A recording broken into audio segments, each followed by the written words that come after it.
This is an Alocasia silver dragon. This is one of the most popular Alocasia due to the different colors within the plant.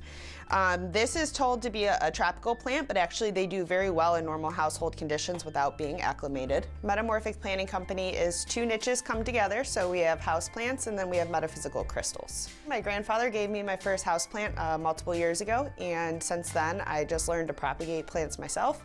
Realized I didn't need 100 of the same plant in my house, so then I started selling locally. I did become a licensed nursery and dealer stock in the state of Ohio after that. It was just a side job. I am actually an HR generalist by degree, and then I decided that I didn't really want to work corporate life anymore, and I had enough following to then become a brick and mortar.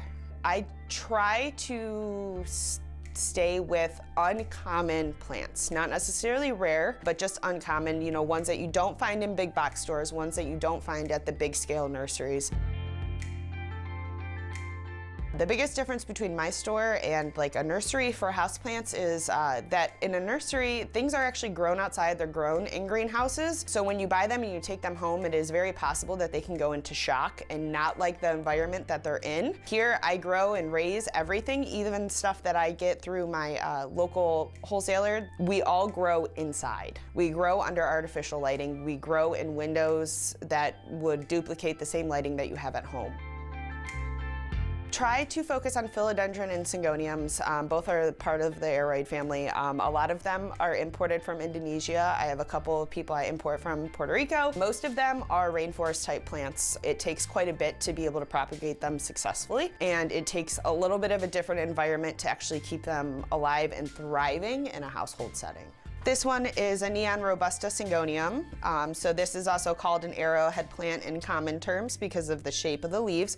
Singhoniums range anywhere from a $2 plant all the way up to probably a $600 plant, depending on the rarity of it specifically. So this is a variegated Philodendron Domesticum. This is going to be one of the rare ones. I actually imported the mother plant out of Indonesia.